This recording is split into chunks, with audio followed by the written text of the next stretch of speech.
I mean, I love Bob Dylan. I mean, I think he's great. And in the very beginning, I knew he was great. And yesterday, I was walking down the street, and then there's this guy. Neil Young has always been the unpredictable one, the loner, the rebel, the man who would rather blow up his own success than play by someone else's rules. For decades, he carved a path through rock that nobody could tame, not labels, not bandmates, not even his closest friends. And yet through it all, there was one figure that loomed larger than any of them, Bob Dylan. To Neil, Bob wasn't just a hero. He was a benchmark, a riddle, and sometimes an uncomfortable mirror.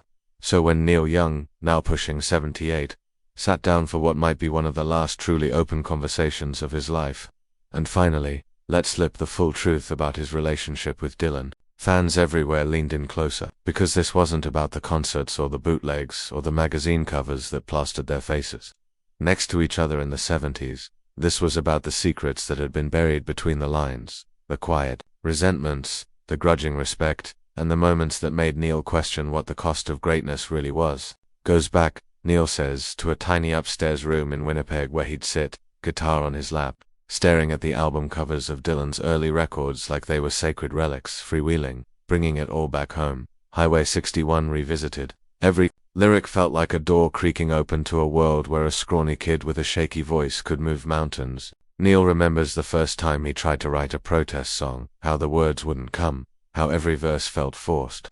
Then he dropped the needle on Dylan's Masters of War, and hear how effortlessly the venom dripped from Bob's tongue.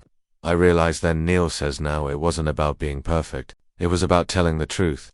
No matter how ugly it was, that idea changed him forever. By the time Neil made it to law, drifting through bar gigs and empty coffee houses, Dylan was already the voice of a generation, a title that Bob hated but couldn't shake. Neil, meanwhile, was just another scrappy kid trying to find a band, a sound, a place where he wouldn't get left off the stage for singing through his nose.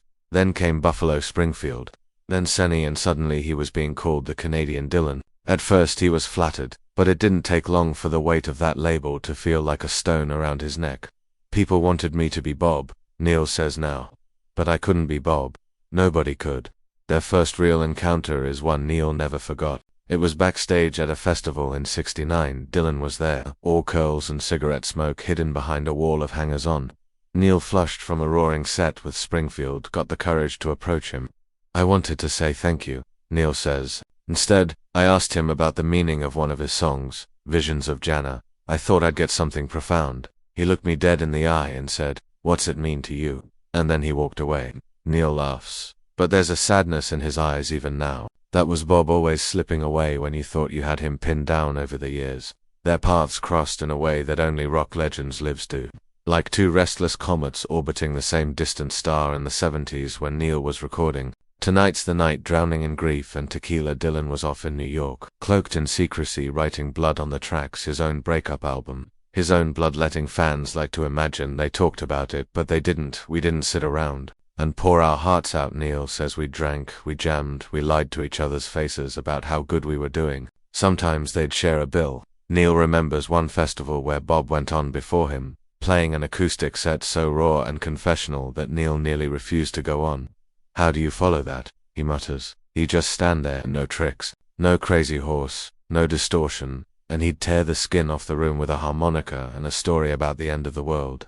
Other nights they'd meet in the shadows of Hollywood after parties. Bob, Neil says, always had an entourage, poets, hustlers, drifters. Neil preferred to slip out the back door. He liked the chaos, Neil says. I liked the quiet, but the respect was real. Neil talks about the time he covered All Along the Watchtower with Crazy Horse, how he tried to match that doomsday urgency that only Dylan's pen could conjure. Every time I sang it, I thought about how he wrote it on a napkin in a calf somewhere. Probably didn't even care that it had become an anthem for the apocalypse. Neil pauses. He writes songs that feel like the end and the beginning all at once.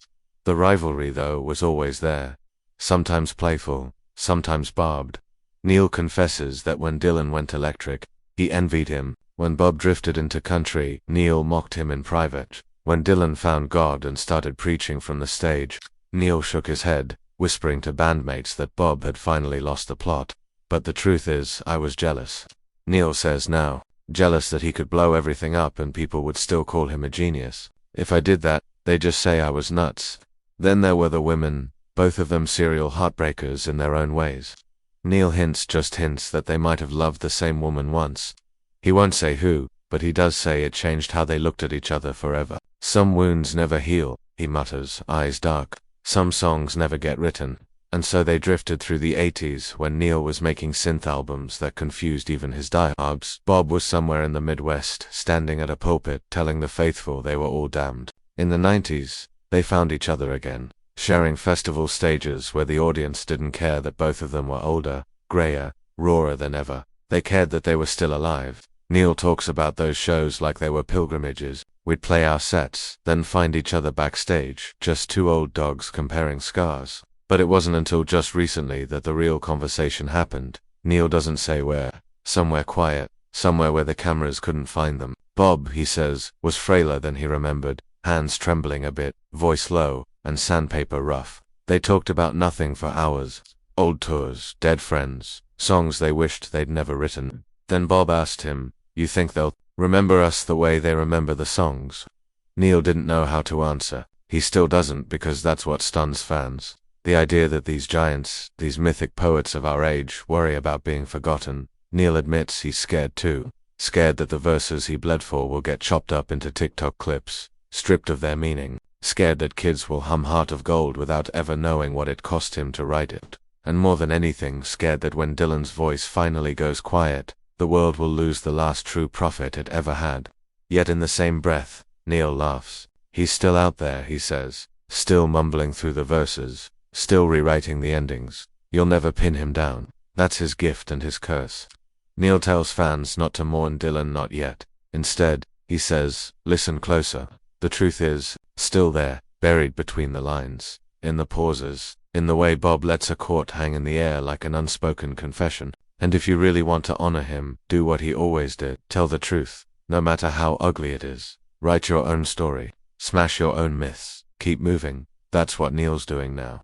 Even at 78, he's still writing, still raging, still loving, and resenting the man who made him believe a crooked voice could change the world. The confession's out. The rivalry is done. What's left is a bond that no rumor, no headline, no final curtain call will ever break. Subscribe to Hollywood Untold for more emotional stories behind music legends and the feuds that shaped rock history. Tap the bell to never miss a beat.